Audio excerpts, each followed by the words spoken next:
കാസർഗോഡ് ജില്ലയിലെ കല്യോട്ട് ഗ്രാമത്തിലെ നിഷ്കളങ്കരായ ശരത് ലാലിൻ്റെയും കൃപേഷിൻ്റെയും രക്തസാക്ഷിത്വമാണ് മറക്കില്ലൊരിക്കലും എന്ന ഈ ഹ്രസ്വ ചിത്രത്തിൻ്റെ ആധാരം. ബിടെക് ബിരുദധാരിയായ ശരത് ലാലും കലാലയ രാഷ്ട്രീയ ഫാസിസത്തിൻ്റെ ഫലമായി തൻ്റെ പഠനം പൂർത്തിയാക്കാൻ സാധിക്കാത്ത കൃപേഷും ചുവപ്പ് ഭീകരതയുടെ രക്തസാക്ഷികളാണ്. അക്രമ രാഷ്ട്രീയത്തിൻ്റെ ഫലമായി ഇനിയൊരു ജീവൻ പോലും ഈ മണ്ണിൽ പൊലിയരുതേ എന്ന പ്രാർത്ഥനയോടുകൂടി KPCC പ്രചരണ വിഭാഗം കാസർഗോഡ് ജില്ലാ കമ്മിറ്റി ജനസമക്ഷം ഈ ഹ്രസ്വചിത്രം സമർപ്പിക്കുകയാണ്.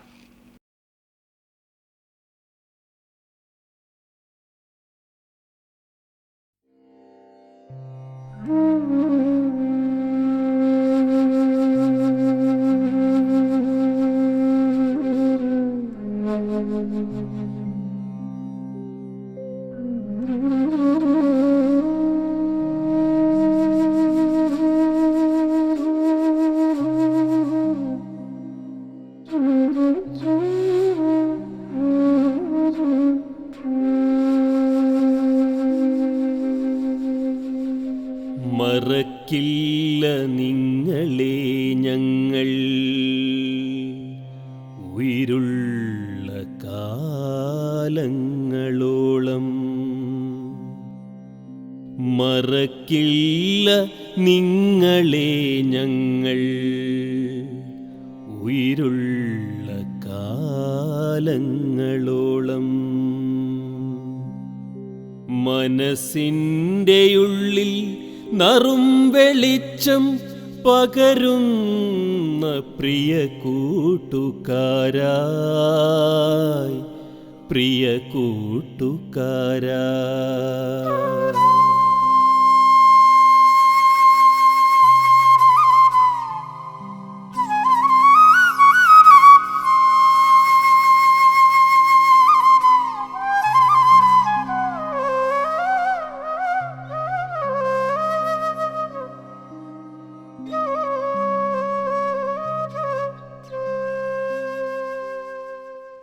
ഇന്ത്യൻ നാഷണൽ കോൺഗ്രസിനു വേണ്ടി, നാടിൻ്റെ നന്മയ്ക്കു വേണ്ടി പ്രവർത്തിച്ചു കൊണ്ടിരുന്നു എന്നതായിരുന്നു ശരത് ലാലും കൃപേഷും ചെയ്ത തെറ്റ്. അസഹിഷ്ണുത നിറഞ്ഞ ചെന്നായ്ക്കൂട്ടങ്ങൾക്ക് അത് സഹിക്കാനേ പറ്റിയില്ല. അവരുടെ ക്രൂരതയിൽ ആ നന്മ മനസ്സുകൾ നിഷ്കളങ്കമായ ആ ഗ്രാമഭൂമിയിൽ ചിതറി വീണു. സഹജീവികളോട് കരുണ കാണിക്കാനേ അവർക്കറിയാമായിരുന്നുള്ളൂ. അവരെ ആരാധനയോടെ, പ്രതീക്ഷയോടെ നോക്കി നിന്ന ഒരു വലിയ സമൂഹത്തിൻ്റെ മനസ്സിലേക്ക് അശാന്തിയുടെ തീക്കോരിയിട്ട ക്രൂരജന്മങ്ങൾ. ഇല്ല, ഞങ്ങളൊരിക്കലും മാപ്പ് തരില്ല. എൻ്റെ ഏട്ടൻ ഏറ്റവും കൂടുതൽ വിശ്വസിച്ചൊരു പാർട്ടിയായിരുന്നു KSU. എല്ലാ പ്രവർത്തനങ്ങളിലും ജോഷിയേട്ടനും എൻ്റെ ഏട്ടനാകട്ടെ കൂട്ടായ്മയോടെയായിരുന്നു പ്രവർത്തിച്ചിരുന്നത്. കൂടുതൽ കുട്ടികളെ സ്നേഹിക്കാനും അവരെ മികച്ച നിലയിലെത്തിക്കാനും രണ്ടേട്ടന്മാരും പ്രവർത്തിച്ചിരുന്നു. എന്നോട് എപ്പോഴും പറയുമായിരുന്നു, നിനക്കെന്ത് പഠിക്കണമെങ്കിലും പഠിക്കാം, എല്ലാം ഞാൻ ശരിയാക്കിക്കോളും എന്നൊക്കെ. എൻ്റെ ജീവിതത്തിലെ പ്രതീക്ഷകളായിരുന്നു ഒരു രാത്രി കൊണ്ട് ചുവപ്പ് ഭീകരത ഇല്ലാതാക്കി കളഞ്ഞത്. മനസ്സുറച്ച് വിശ്വസിച്ച പാർട്ടിയായിരുന്നു മാർക്സിസ്റ്റ് പാർട്ടി. എൻ്റെ മകനെ അരിഞ്ഞ് അന്ന് മുതൽ പാർട്ടിയോടും ആ പ്രസ്ഥാനത്തോടെ തന്നെ മനസ്സിലേക്ക് ഒരു വെറുപ്പായി.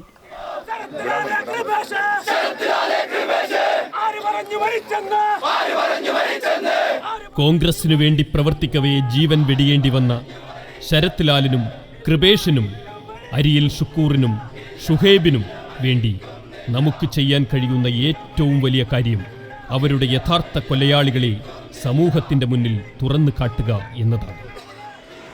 ഇപ്പോഴും കണ്ണുനീർ ഉണങ്ങാത്ത ആ കുടുംബങ്ങളോട് എന്ത് മറുപടിയാണ് നമ്മൾ പറയേണ്ടത്? ഈ മനുഷ്യത്വരഹിതമായ, ക്രൂരമായ, ബീഭത്സമായ കൊലപാതകങ്ങളിലൂടെയാണ് CPM കഴിഞ്ഞ കുറേ കാലങ്ങളായി മുന്നോട്ട് പോയിട്ടുള്ളത്. അക്രമം കൊണ്ട് അല്ലെങ്കിൽ രാഷ്ട്രീയ പ്രതിയോഗികളെ ആയുധം കൊണ്ട് കീഴ്പ്പെടുത്തുന്ന ഒരു ശൈലി ഈ നാടിൻ്റെ ഒരു പ്രത്യേകതയാണ്. ഈ മണ്ണ് രക്തപങ്കിലമാക്കിയതിൻ്റെ ഉത്തരവാദിത്വം മാർക്സിസ്റ്റ് പാർട്ടിക്കാണ്. ചിലപ്പോൾ വെട്ടി നോക്കുമ്പോഴും ഒരിക്കൽ കാണണമെന്ന് വിചാരിച്ചിട്ടുണ്ടാവും.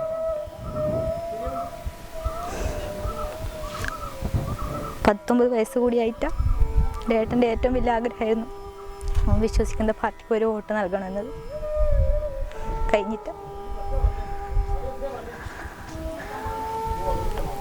അവരുടെ വളർച്ചയായിരിക്കും ചിലപ്പോൾ മറ്റു പാർട്ടിക്ക് ഇത്തരമൊരു പ്രവൃത്തി ചെയ്യാൻ പ്രേരിപ്പിച്ചത്. കൊല്ലണ്ടായിരുന്നു, കാലം കഴിയുമ്പോൾ ചെന്നെങ്കിലും ഓക്കെ ഞങ്ങൾ. ഈ പിള്ളേരെന്ന് പറഞ്ഞാൽ നല്ലൊരു രീതിയിൽ പോയിക്കൊണ്ടുണ്ടായിരുന്നു. അത് ഇടക്കാലം കൊണ്ട് അവരെ തകർക്കാൻ വേണ്ടിയിട്ട് ഉള്ള രീതിയിലാണ് അവർ കാണിച്ചു കൂട്ടിയത്. പിള്ളേർ ഇവർ വളർന്നു വന്നാൽ ഇവിടെ എന്തെങ്കിലും ആകുന്നയാളെ കൂട്ടിയിട്ട് അവരെ തീർക്കാൻ വേണ്ടിയിട്ട് എല്ലാവരും തീരുമാനിച്ച, അല്ലെങ്കിൽ ഇത് സംഭവിക്കുമായിരുന്നു. തീവ്രവാദികളുടെ വെടിയുണ്ടയേറ്റ് പിടഞ്ഞു വീണ ഇന്ദിരാജി, ശ്രീപെരുമ്പത്തൂരിൽ വെച്ച് നമുക്ക് നഷ്ടപ്പെട്ട രാജീവ്ജി. വിയോഗവേദന എത്ര തീവ്രമാണെന്ന് രാഹുൽ ഗാന്ധിയോട് പറഞ്ഞുകൊടുക്കേണ്ട കാര്യമില്ല. ഭാരതത്തിന്റെ ഭാവി പ്രധാനമന്ത്രിയായി ചെങ്കോട്ടയിൽ ത്രിവർണ പതാക ഉയർത്താൻ ജനതയുടെ നെഞ്ചിടിപ്പറിയുന്ന കരുത്തനായ നേതാവ് രാഹുൽ ഗാന്ധിയുണ്ടാകും, തീർച്ചയായും. കാസർഗോഡ് ജില്ലയിലെ ഒരു ഗ്രാമത്തിൽ ഇന്ത്യൻ നാഷണൽ കോൺഗ്രസിന് വേണ്ടി പ്രവർത്തിക്കവേ ജീവൻ വെടിയേണ്ടി വന്ന സഹോദരങ്ങളുടെ കുടുംബത്തിനെ നെഞ്ചോട് ചേർക്കാൻ പ്രിയങ്കരനായ രാഹുലിലെത്തി.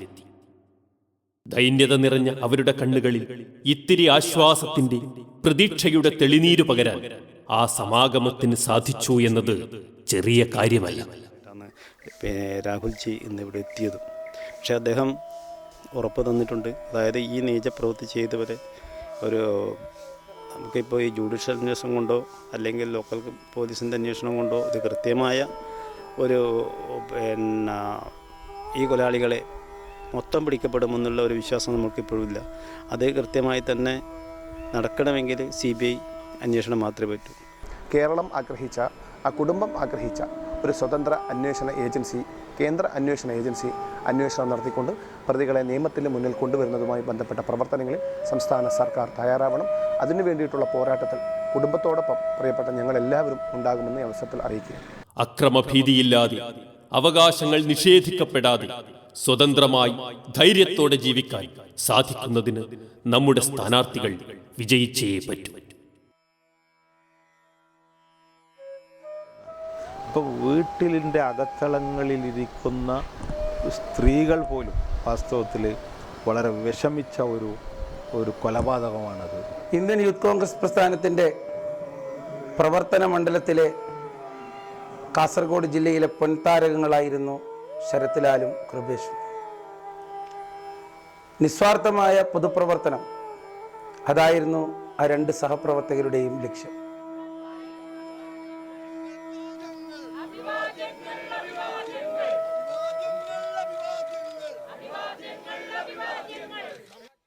ചേർത്ത് ഞങ്ങൾ പറയുന്നു സാറേ, ഒരമ്മമാർക്കും ഈ ഗതി ഇനി വന്നുകൂടാ, ഒരച്ഛനും ഒരു പെങ്ങന്മാർക്കും ആർക്കും ഈ ഗതി വന്നൂടാ സാറേ.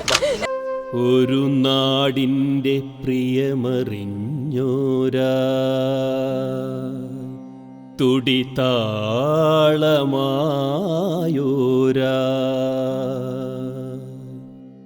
ഒരു മതൻ ചങ്ങലക്കെട്ടിൽ മധുരനാദമായി തീർന്നോരാ.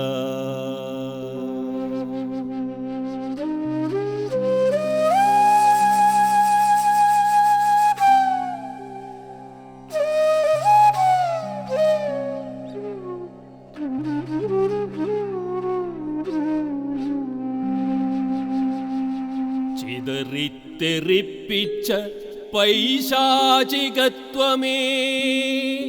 ഞങ്ങൾ തൻ കണ്ണീരിനഗ്നിയിൽ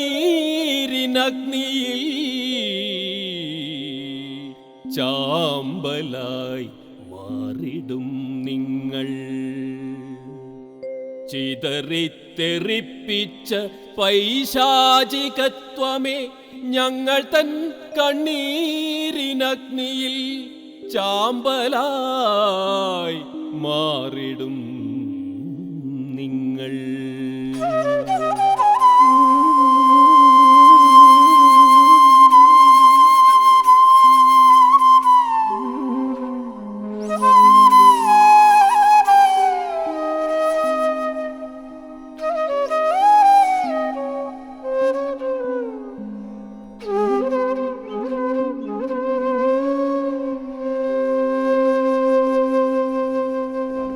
ജോഷി എന്ന് വിളിക്കുന്ന ശരത്ലാലും, അതുപോലെ തന്നെ നമ്മളൊക്കെ ഏറെ സ്നേഹത്തോട് കിച്ചു എന്ന് വിളിക്കുന്ന കൃപേഷും മാർക്സിസ്റ്റ് കാപാലകലാൽ കൊല ചെയ്യപ്പെടുമ്പോൾ നമ്മൾ ഇന്നും ചോദിക്കുന്നൊരു ചോദ്യമുണ്ട്, എന്തിനു വേണ്ടിയാണ് മാർക്സിസ്റ്റുകാർ കൊല ചെയ്തത്? ശരത്തിനെ ഇല്ലായ്മ ചെയ്തുകൊണ്ട് അല്ലെങ്കിൽ കൃപേഷിനെ ഇല്ലായ്മ ചെയ്തുകൊണ്ട് ഈ നാട്ടിലെ പാർട്ടിയെ തകർക്കാം, അല്ലെങ്കിൽ അവർ കൊണ്ടുപോയ എല്ലാ കാര്യങ്ങളും തകർത്തെറിയാം, അല്ലെങ്കിൽ അവരെ തളർത്താം എന്നാണ് അവരുടെ ഉദ്ദേശമെങ്കിൽ തീർച്ചയായിട്ടും അതിനൊന്നും വഴങ്ങുന്ന രീതിയിലല്ല നമ്മളാരും ഇപ്പോൾ ഉള്ളത്. ഇപ്പോഴായിട്ട് മരിച്ചപ്പോഴും വാക്കുകൾ കൊണ്ട് കൊന്നുകൊണ്ടിരിക്കുകയാണ്. ഗുണ്ടകളാണ്. ഗുണ്ടപരമായ ഒരു കാര്യത്തിനും രണ്ടേട്ടന്മാരും പോയിരുന്നില്ല. എന്നിട്ടും പറയുന്നത് ഗുണ്ടകളാണ്, മറ്റ് പ്രവർത്തനങ്ങൾ ചെയ്യുന്നു. കണ്ടിട്ടുണ്ടോ അവർ ഗുണ്ടകളായി പ്രവർത്തിക്കുന്നത്?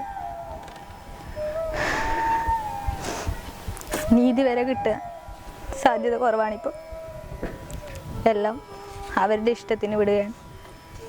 രാഷ്ട്രീയ എതിരാളികളെ ഇല്ലാതാക്കുന്ന ഉന്മൂലന രാഷ്ട്രീയമാണ് CPM കേരളത്തിൽ പരീക്ഷിച്ചുകൊണ്ടിരിക്കുന്നത്.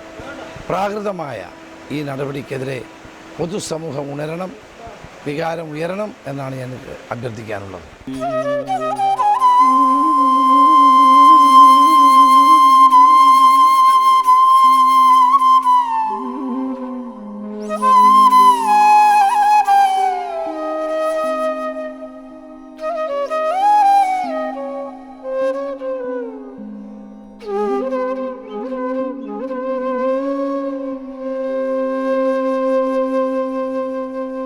മറക്കില്ല നിങ്ങളെ ഞങ്ങൾ ഉயிருള്ള കാലങ്ങളോളം.